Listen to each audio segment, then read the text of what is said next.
Assalamualaikum warahmatullahi wabarakatuh. Perkenalkan nama saya Feli Sutal Fazira Putri Supi dengan NIM 081118 dari Mas 2019. Di sini saya akan mengerjakan soal nomor 2, di mana program ini digunakan untuk menentukan apakah suatu bilangan termasuk palindrom, Armstrong, keduanya atau bukan keduanya. Program ini memanfaatkan fungsi untuk memisahkan program pengecekan agar bisa terstruktur dengan mudah dan dipahami.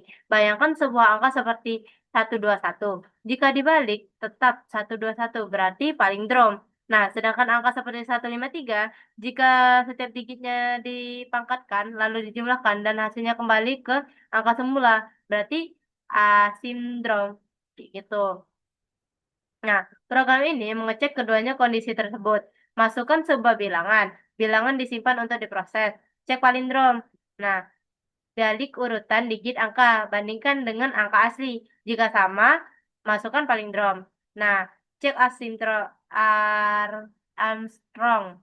Nah, ambil setiap digit, hitung hasil perkalian digit dengan dirinya sendiri. Bayangkan 3 kali jumlah semuanya hasilnya. Nah, dibandingkan dengan angka asli. Tentukan hasil. Jika kedua kondisi penuh, dimasukkan keduanya. Jika hanya palindrom, maka masukkan palindrom. Jika sindrom, maka masukkan sindrom. Jika Armstrong, jika tidak keduanya, maka bukan keduanya. Lalu di sini terdapat berikutnya, terdapat variabel n yang beri integer, lalu variabel v dan a beri boolean. Nah, ialah boolean itu untuk kondisi ya. Lalu di sini terdapat read n, output input n, input n, lalu p dimasukkan palindrom, a dimasukkan sindrom, lalu kondisi. Apabila p sama dengan true dan a sama dengan true, maka dia akan mencetak keduanya. Nah, jika p aja, maka dia akan mencetak palindrom. Jika a aja, maka mencetak asindrom.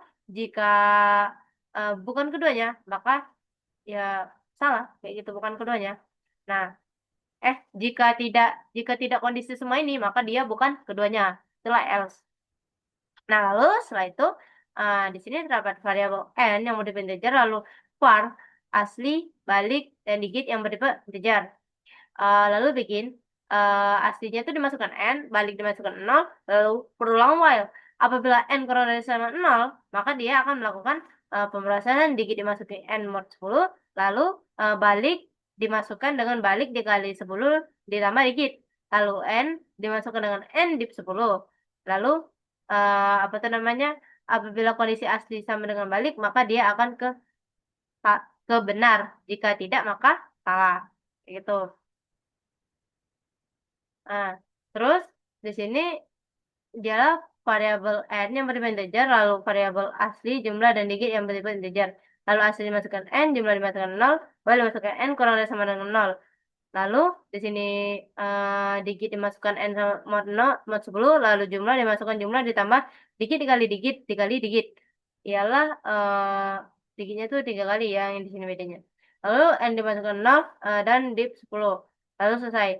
Nah, apabila kondisi apabila kondisinya n kurang dari sama dengan 0, maka dia akan menjalankan proses semua ini.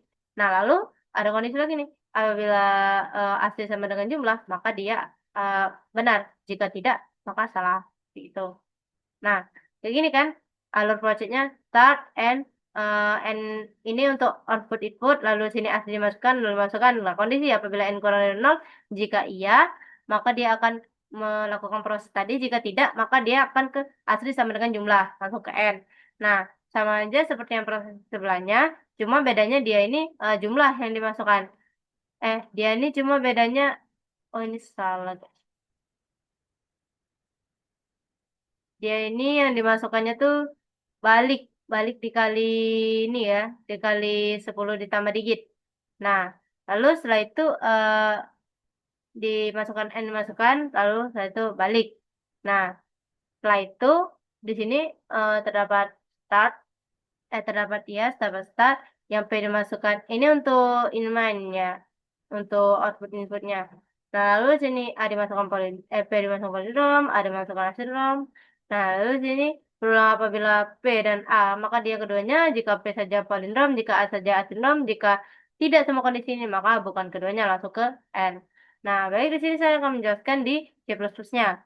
Nah, di dalam C++ ini terdapat include IOStream ialah supaya tidak perlu untuk fungsi cout, lalu using PSTD supaya tidak perlu STD terus setiap siut, lalu ball.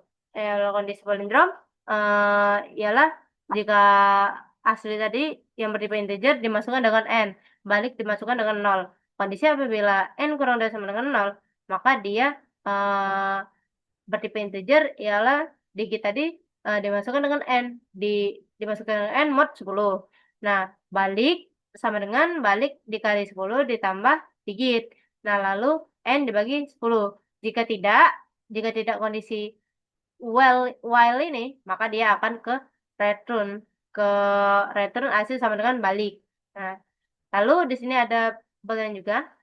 Ini untuk Armstrong. Nah, dia bertipe integer n variabelnya. Lalu di sini integer asli sama dengan n, jumlah tuh dimasukkan 0. Jadi ini dimasukkan asli dimasukkan n, jumlah dimasukkan 0. Nah, kondisi while nih, apabila n kurang dari sama dengan 0, maka dia akan digitnya dimasukkan dengan n mod 10. Nah, jumlahnya ditambah dengan digit, lalu dikali dengan digit, dikali dengan digit. Dimasukkan jumlah juga. Nah, lalu eh, n ya dibagi dengan 10. Lalu jika tidak kondisi while ini, maka dia akan ke return. Jadi dia tuh berulang terus ke while sampai ke tidak kondisi memenuhi kondisi tersebut. Nah, in mind integer n, CR masukkan bilangan si in n boolean a.